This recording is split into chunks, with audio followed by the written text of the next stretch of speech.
Fala galerinha cervejeira, e aí, tudo beleza? Estamos aqui hoje para mais um vídeo do nosso programa de conteúdo Sua Bia. Me chamo Patrick Mondo e sou sócio e cervejeiro da cervejaria Ertezone. Hoje o nosso tema aqui é sobre lúpulo. Vai ver o que é o lúpulo, vai ver um pouquinho da história do lúpulo, a gente vai ver por que o lúpulo é tão importante para a produção de cerveja, qual é o cultivo do lúpulo, o que o lúpulo é em si. Vamos ver as formas de apresentação do lúpulo, como que o cervejeiro pode receber esse lúpulo para produzir cerveja. E vamos ver um pouquinho da química do lúpulo e as variedades de lúpulos que a gente tem. Beleza? Hoje eu trouxe aqui a nossa Maine NEIPA para me acompanhar nesse vídeo, justamente porque ela é uma cerveja que está carregada de lúpulos. Tem um punch de aroma de lúpulos essa cerveja aqui. Beleza? Vamos lá?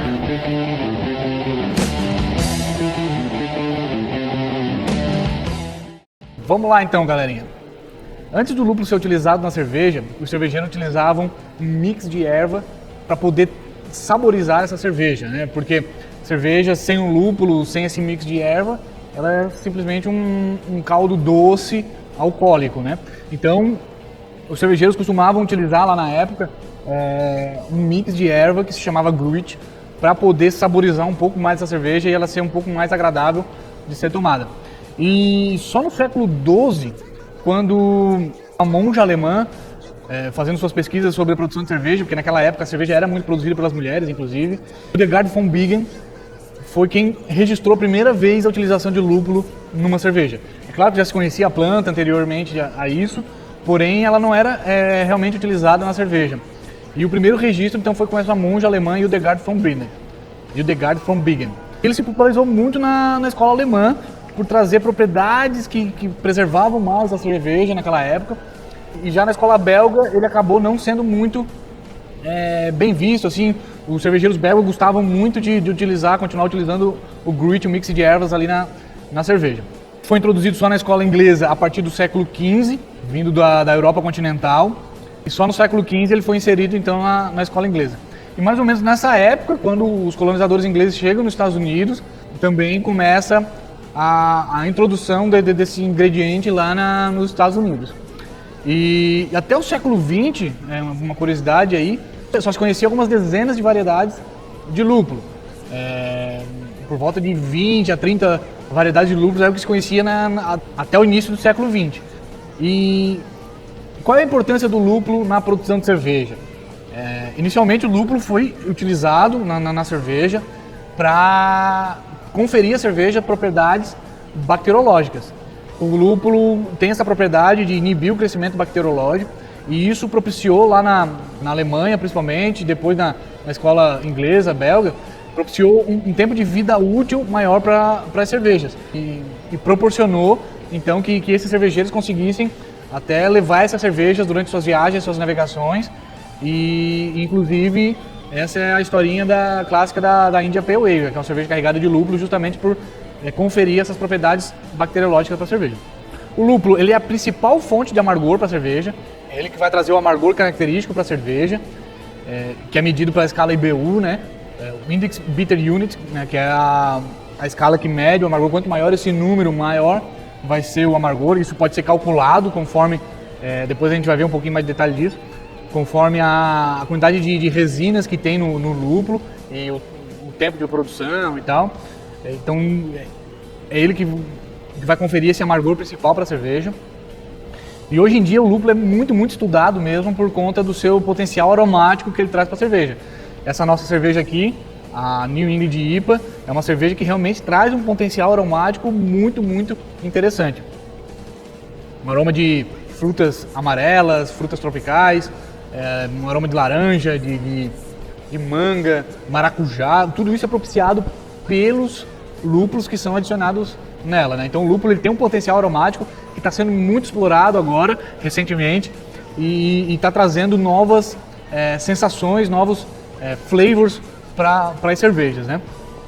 Inclusive, hoje as cervejas modernas elas são muito focadas em explorar esse potencial aromático. Está falando então das NEIPAs, as IPAs americanas, trazem muito a exploração desse perfil aromático do lúpulo. O lúpulo, ele também confere muita estabilidade de espuma para a cerveja. E por conta de proteínas que ele tem nele, vai ver um pouquinho mais de detalhe mais pra frente na química do lúpulo. E por conta dessas proteínas ele vai conferir estabilidade para a espuma na cerveja pronta. Então essa é alguma das importâncias do lúpulo para a cerveja. Mas a principal mesmo, que a gente fala de lúpulo, é amargor e aroma. Essas duas propriedades é o que mais se explora no lúpulo quando se está utilizando ele na cerveja. Mas o que é o lúpulo em si, né? Vamos ver um pouquinho disso. O lúpulo, ele é uma planta trepadeira, né, perene. O que quer dizer isso? É uma planta que perdura por anos e anos reproduzindo ali. Não é uma planta que produz uma vez o seu fruto, suas flores e depois ela já morre com alguns grãos. Então o lúpulo é uma planta perene. Ela se reproduz por vários anos ali, dando frutos, dando flores. Então isso que é a característica de uma planta perene. É uma planta que precisa ter macho e fêmea para poder fazer a polinização e gerar novos frutos, né, novas flores. E essa flor do lúpulo é conhecida como estróbilo, né, na forma de cone, que contém a lupulina, tem as glândulas então onde vai ter as resinas e os óleos essenciais estão inseridos dentro dessa lupulina, certo? E isso é o que vai conferir as propriedades de amargor e aroma para essa cerveja. Uma curiosidade, a planta de lúpulo ela é um parente próximo da cannabis. Todo mundo sabe o que é a cannabis. É aquela planta onde se extrai a maconha, né? Então ela é um parente próximo, não tem os mesmos efeitos alucinógenos que a maconha, mas tem uma raiz ali próxima da cannabis. E ela é uma planta que é nativa da Europa, Ásia Ocidental e também da América do Norte. Como eu falei, até o século XV, ali quando os cervejeiros ingleses a colonização inglesa chega lá nos Estados Unidos, os nativos americanos não utilizavam esse lúpulo de maneira alguma na produção de suas bebidas, porque quando eles chegam lá, os nativos americanos já produziam uma bebida fermentada de milho, algo até comparável com a cerveja, mas não utilizavam nada similar ao lúpulo. Eles só introduziram então nos Estados Unidos com a colonização inglesa, levando esse lúpulo europeu lá para os Estados Unidos. Como que esse lúpulo é cultivado, né? Como que ele é plantado? Quais são as condições para a gente conseguir ter uma boa produção de lúpulo? A literatura tem dito que para se ter uma boa produção de lúpulo, é ideal que ele seja plantado nas regiões do planeta, nas latitudes 35 a 55.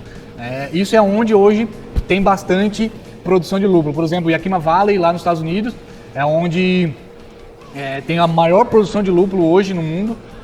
É lá em Yakima Valley, dos Estados Unidos, fica brigando muitas vezes com Harletal, na Alemanha.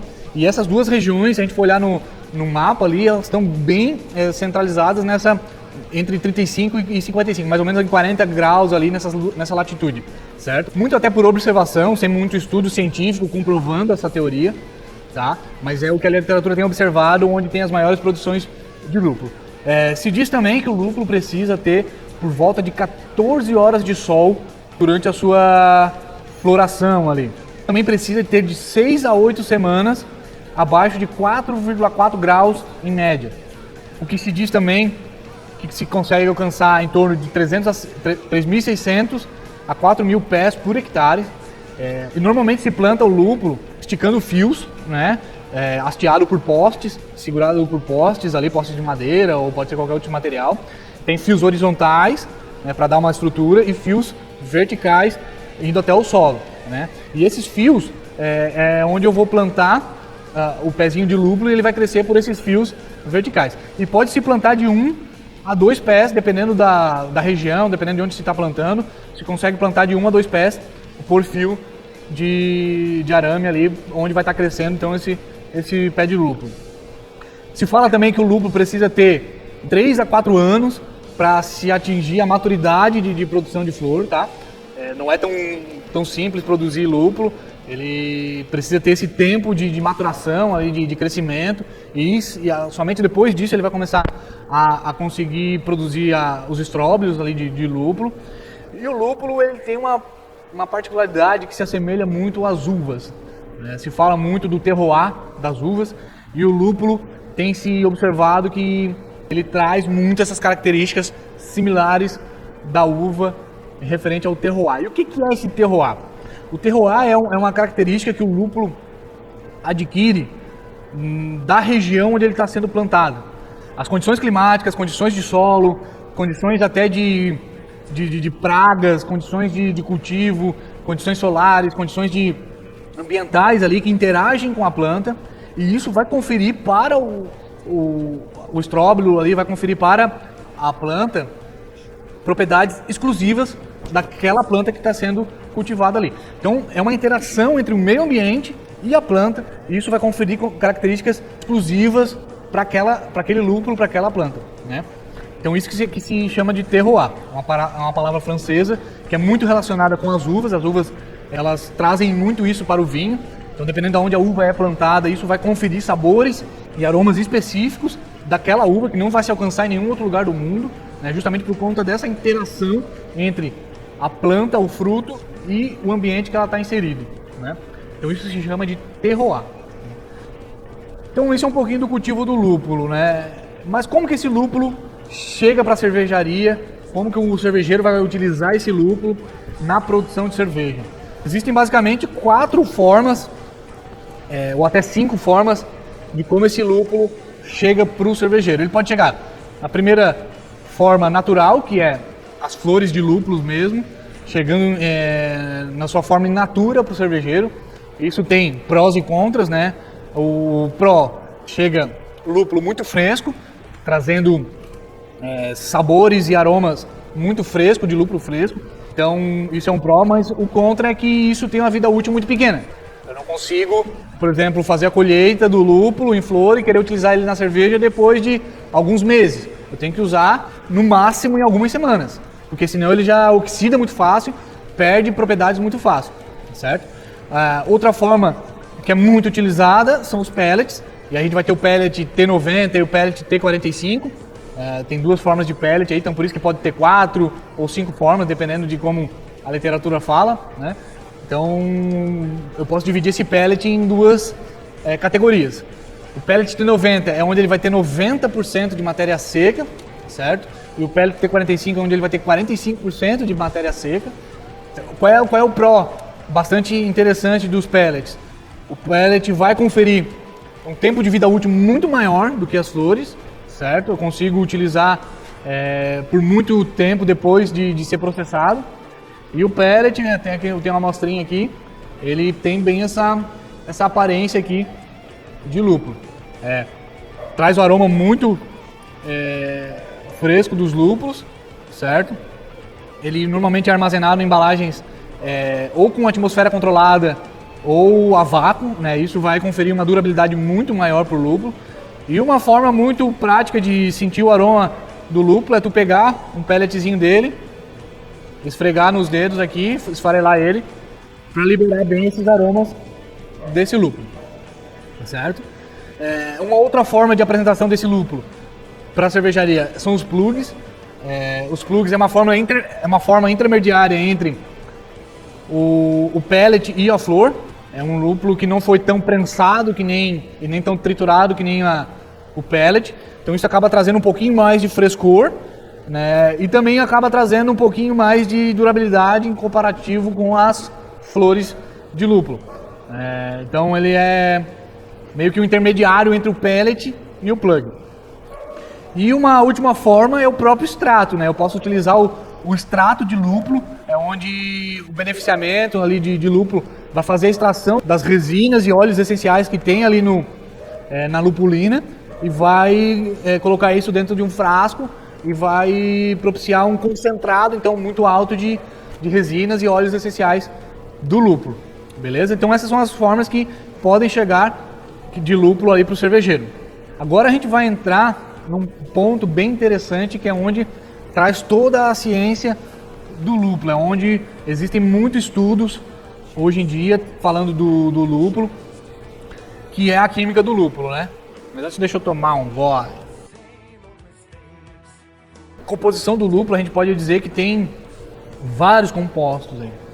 A gente vai falar das resinas totais, vai girar aí por volta de 15 a 25% da composição desse lúpulo, é uma quantidade considerável. Vamos falar dos óleos essenciais desse lúpulo. por volta de 1 a 5%, a gente pode estar citando aí, apesar de uma quantidade ser menor, mas é algo que é muito importante na produção de cerveja, que é esses óleos essenciais que vão trazer os aromas para a cerveja. Vamos falar de proteína, por isso que o lúpulo confere estabilidade de espuma para a cerveja, porque essas proteínas que são solúveis ali vão conferir essa estabilidade. E a gente está falando aí de 15% mais ou menos da composição do lúpulo é proteína. Aí vamos estar falando de monossacarídeo, olha bem, monossacarídeo, que é um açúcar, né, açúcar de cadeia pequena, que são fermentáveis. Então, quando eu adiciono o lúpulo no dry hop, por exemplo, eu vou estar conferindo um pouquinho mais de gravidade ali para a cerveja. Então é muito importante eu ter levedura ativa para fazer o consumo então, desse monossacarídeo, desse açúcar. Tá? Vamos estar falando de polifenóis, por volta aí de 4%, peptinas, aminoácidos, ceras, cinzas, umidade, tem bastante umidade, por volta de 10% do lúpulo é umidade. E em maior quantidade a celulose, que é mesmo então a parte orgânica, estrutural da planta ali, em torno de uns 43% a 50% mais ou menos da planta, dependendo de qual variedade de lúpulo a gente vai estar falando. Então eu vou ter bastante celulose. Mas o que é muito mais importante aqui, que é muito estudado hoje em dia, são as resinas totais, os óleos essenciais, alguma coisa de polifenóis e também esses monossacarídeos aí que tem no lúpulo. Agora vamos ver um pouquinho mais de detalhe.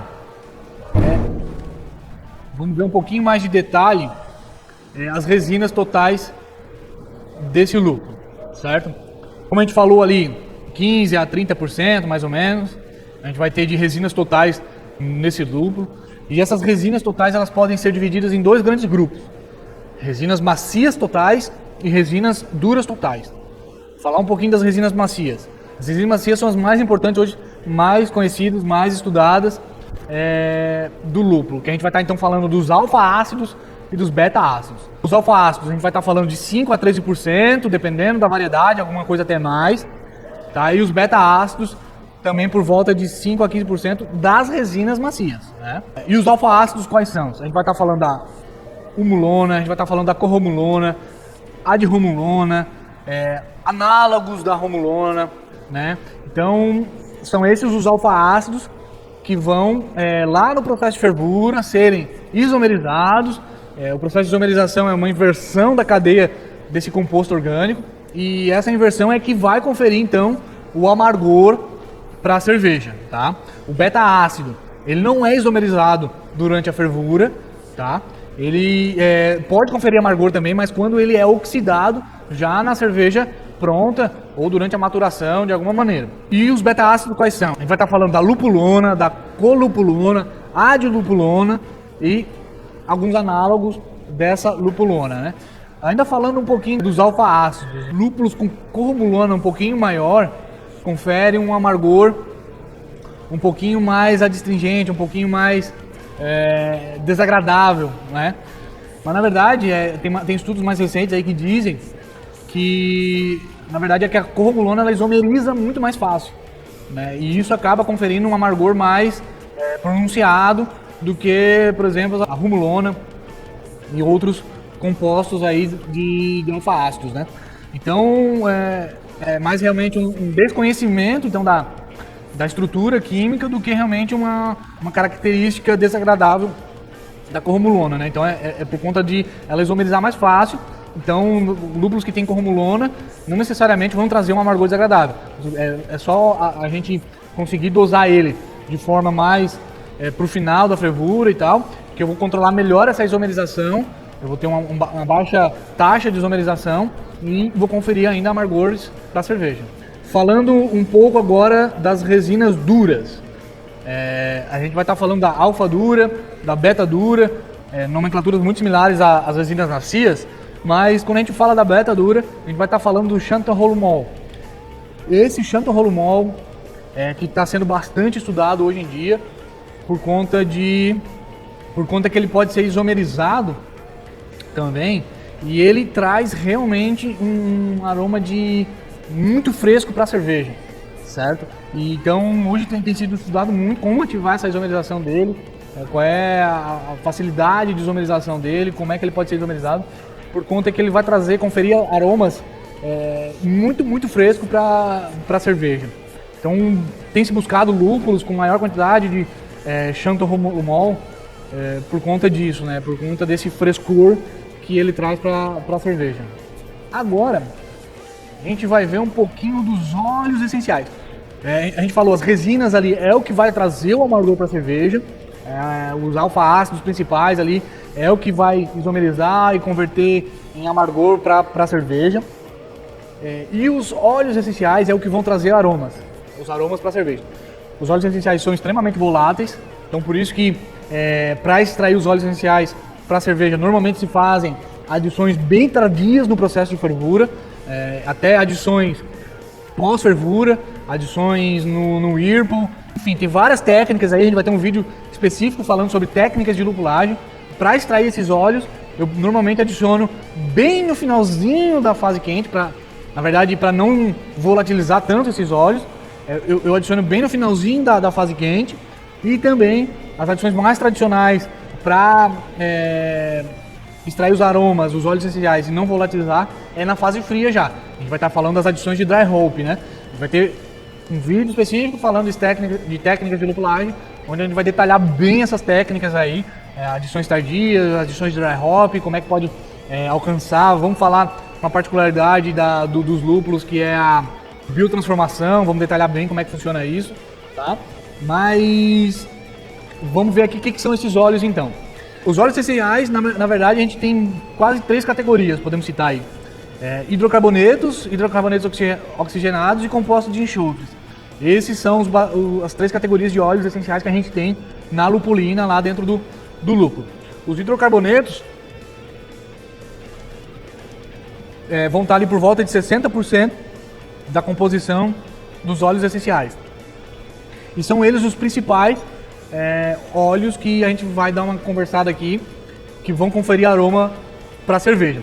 Os hidrocarbonetos oxigenados, eles vão trazer aromas indesejáveis para a cerveja. Vão trazer aromas ligados a queijo, que não são desejáveis na cerveja. Os compostos de enxofre vão trazer outros aromas também que não são tão desejáveis para a cerveja. Então é por isso que é bom ter lúpulos com quantidades bem pequenas desses compostos. A gente vai estar falando de legumes cozidos, mofados, cheiro de repolho, algo desse tipo, semelhante à cebola, algo que não é tão interessante para a cerveja. Então é sempre bom procurar lúpulos que não trazem esses compostos sucrados. Mas vamos detalhar um pouquinho melhor os hidrocarbonetos, que são esses os interessantes para a cerveja. São esses os que a gente busca muito. A gente vai estar falando de mirceno, pineno, limoneno, citronenol, geraniol, são tudo hidrocarbonetos que vão conferir aromas bem interessantes para a cerveja. Por exemplo, os mircenos vão trazer um aroma um pouquinho mais picante ali para a cerveja. Os pinenos vão trazer aromas de pinho, de floral, de pinho mais presente para a cerveja. O limoneno vai trazer aromas de limão, laranja para a cerveja. Cimeno vai trazer mais cítrico, de limão também para a cerveja. Citronelol vai trazer citronela. Então, esses óleos essenciais são hidrocarbonetos que estão presentes, dependendo da variedade do lúpulo, eles vão mudando a concentração entre eles ali. Por isso que se fala muito então dessa questão do terroir, porque conforme as condições climáticas, conforme as condições ambientais, eu vou aumentar a concentração, baixar a concentração de algum deles, conforme a variedade do lúpulo também, composição genética desse lúpulo, vai aumentar a concentração ou baixar a concentração de algum desses óleos essenciais. E aí é com base neles que vai trazer aromas particulares de frutas, florais, herbais para cada cerveja, né? Alguns outros bem interessantes, por exemplo, acetato de mercaptoil, vai trazer aromas de maracujá, aromas tropicais também, com mercatometil. Esses são hidrocarbonetos bastante aromáticos que vão estar presentes, então, dependendo da variedade, alguns vão puxar mais, outros vão puxar outros mais, e aí vai fazendo, então, essa gama de variedades que a gente tem hoje de lúpulos aí, né? Então, agora a gente vai entrar um pouquinho e falar um pouco das variedades de lúpulos que a gente tem. E cada região tem as suas variedades. Vou falar um pouquinho dos lúpulos alemães. Vou falar de Hallertau Traditional, Harletal Perle, que é muito utilizado na escola alemã, os Spouters ali, né, o Spouter Select, o Spouter Spout, são lúpulos bem tradicionais da escola alemã. Falando um pouco dos lúpulos americanos, né, os lúpulos americanos a gente vai estar falando dos New World Hops, né, que é os lúpulos do Novo Mundo, né, falando do lúpulo Amarillo, Citra, Mosaic, Chinook, Cascade, Galena, todos eles com perfil aromático muito, muito potente, assim, ó. E todos eles da escola americana, todos eles com perfil aromático muito particular. Muitos deles trazendo aromas frescos de maracujá, manga, laranja, limão. As IPAs americanas trazendo esse frescor desses lúpulos, né? É algo indescritível mesmo. Só provando e saborizando esse tipo de coisa para poder entender do que a gente está falando aqui, né? Falar dos lúpulos australianos, o Ela, o Enigma, o Galax, Topaz, Vitória 5, que é um lúpulo bastante aromático também. Os lúpulos australianos são bem legais também. Já os lúpulos ingleses são lúpulos mais terrosos, mais florais, né? Puxando para um floral, para um herbal, mais característico da escola inglesa. Admiral, Challenger, S. Kent Golding, Target e o Fugel são lúpulos que são bastante utilizados nas IPAs inglesas, né, por exemplo, e também nas stouts inglesas, que são cervejas também com um certo teor de amargor e aroma de lúpulo um pouquinho mais elevado. Da República Tcheca, né, o Saaz, que é o característico das Pilsens tchecas, né, para tu ter uma Pilsen tcheca, tu tem que usar o Saaz. E hoje a gente pode estar falando aí que a gente tem mais de 200 variedades de lúpulos aí produzidos no mundo inteiro. E Brasil, né, falar do Brasil, será que o Brasil está produzindo lúpulo? É uma coisa que está sendo estudada bastante aqui e está até meio que indo na contramão do que se conhece, do que se tem observado hoje na produção de lúpulo, né? Como a gente falou ali no cultivo do lúpulo, idealmente se deve cultivar nas regiões entre latitude 55 e 30 ali, 30 e 55, ter no mínimo 14 horas de sol aí de exposição, temperatura baixa, para fazer a dormência da planta ali, conseguir fazer a floração e coisa e tal. Mas no Brasil tem se conseguido plantar lúpulo e tem se conseguido cultivar lúpulo aí e até lúpulos com alto alfa-ácido aí que vão propiciar bons rendimentos aí durante a produção de cerveja. Então é meio que está sendo posto em xeque toda essa teoria sobre o cultivo de lúpulo. E algumas variedades estão se dando muito bem aqui e essas variedades estão realmente, algumas delas até se beneficiando com o terroir do Brasil aqui, certo? Então isso é algo que está recente, é algo que está sendo bastante explorado e é algo que vai tomar força muito em breve. A gente tem informações aí que a Ambev tem estimulado inclusive a produção de lúpulo na região sul do Brasil ali, na região serrana ali de Santa Catarina. A gente tem históricos também que em Goiás está sendo produzido alguns lúpulos. Então é tudo uma questão de manejo, de cultivo, que está sendo aprimorado para o lúpulo se adaptar então às terras brasileiras aí. Então é algo que muito em breve a gente vai ter lúpulo brasileiro e vai poder aproveitar o frescor do lúpulo, que quanto mais fresco o lúpulo for, melhor ele é para a produção de cerveja. Vamos ver aqui, por exemplo, algumas variedades mais no detalhe do seu perfil aromático. Por exemplo, o Cascade, né? O Cascade é uma variedade que vai ter aí em torno de 4,5% a 7% de alfa-ácido. De beta vai ter de 4,8% até 7%. Óleos essenciais totais vai ter aí variando de 0,7% a 1,4%. No meio ali da faixa. Mas ele traz um perfil aromático bastante legal de floral, de cítrico, de frutas doces, de frutas vermelhas também. Ele traz um aroma bem característico dessas frutas aí. O Citra, que é um lúpulo muito utilizado na escola americana, que são os lúpulos bem aromáticos aí. Aí sim, esse vai trazer um aroma de cítrico, de frutas cítricas bastante alto, certo? E ele já tem um alfa-ácido um pouquinho maior, de 11% a 13%. E de óleos totais, a gente vai estar falando um pouco mais também, de 2,2% a 2,8%. Então por isso que ele é um lúpulo mais aromático, porque ele tem uma quantidade de óleo essencial um pouquinho maior. Também vai trazer um pouco de frutas doces aí, e também de frutas vermelhas, bastante intenso aí nesse tipo de lúpulo. Frutas amarelas também, ele é bastante característico desse tipo de lúpulo. O Equanor, que é outro lúpulo americano, bastante aromático. A gente vai estar falando de alfa-ácidos aqui maiores já, de 14,5 até 15,5. E óleos totais aqui até chegando 4,5 de miligramas por 100 gramas, tá? Essa é a unidade que se mede óleos totais aí. Então é um lúpulo que vai trazer um potencial aromático muito alto.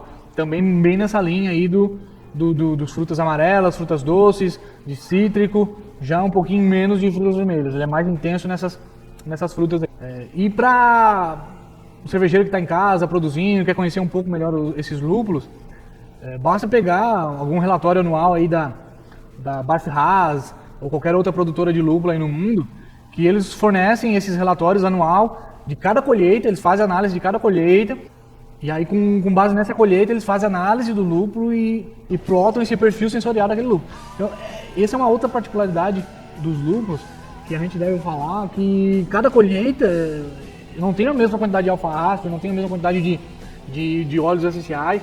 Então por isso que é muito importante o cervejeiro conhecer a colheita do lúpulo e fazer a correção da sua receita com base nessa colheita. Porque se eu tenho menos alfa-ácido, eu vou converter menos amargor, então minha cerveja vai dar menos amargor. Se eu adicionar nas mesmas condições de um lúpulo de outra colheita que estava com um pouquinho mais de alfa-ácido. Então é muito interessante o cervejeiro conhecer o perfil sensorial, a composição química do lúpulo daquela colheita para poder corrigir isso na receita. E isso é possível com várias calculadoras, até softwares aí, o BeersBeat faz isso muito tranquilamente. O cervejeiro consegue ir lá corrigir o lúpulo com base na colheita daquele ano e fazer a correção da receita. Então, dependendo de como for, vou ter que adicionar um pouquinho mais, vou ter que adicionar um pouquinho menos. Dependendo da tua composição de lúpulos, aí tu muitas vezes vai ter que até compensar um pouquinho mais, dependendo do perfil aromático que tu quer daquela cerveja. E aí tu vai botar um pouquinho mais aquele lúpulo que tem um pouquinho mais aquele aroma, aquele perfil aromático que tu quer na tua cerveja. Dependendo da colheita, isso vai baixar, isso vai aumentar, e aí tu vai compensando conforme a colheita do lúpulo. Então galera, esse é o nosso vídeo sobre lúpulo, uma visão mais aprofundada sobre o lúpulo. Claro que tem muita coisa ainda para ser falado sobre lúpulo, sobre técnicas de lupulagem, como extrair esses aromas, como aperfeiçoar a tua receita para poder extrair melhor e poder arredondar esses aromas, principalmente o amargor, né? O amargor é um negócio bem interessante, daí a gente está entendendo, porque na essência o ser humano ele não curte muito o amargor, né? Não é uma coisa que é interessante para o ser humano. Então, quanto mais tu conseguir arredondar esse amargor, quanto mais tu conseguir aprimorar esse amargor, melhor vai ser a tua receita. E isso se consegue com técnicas de lupulagem e também com correções de água, certo? Com o equilíbrio da cerveja. Então é muito interessante o cervejeiro saber como aprimorar esse amargor e ele se tornar mais apreciado pelo paladar de quem está bebendo. Então é isso, galera. Quem gosta, quem está curtindo nossos vídeos aí sobre cerveja, do nosso programa Sua Bia, vai deixando seu like aí, deixa o seu curtir aí nosso vídeo, compartilha, e isso vai ajudar bastante a gente difundir essa nossa cultura cervejeira por esse nosso Brasilzão. Beleza? Vou ficar aqui com a minha New England IPA, uma cerveja bem aromática, com um perfil de lúpulo muito interessante.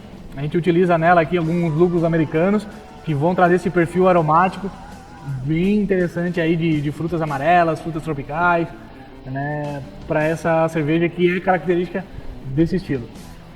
Saúde, galerinha!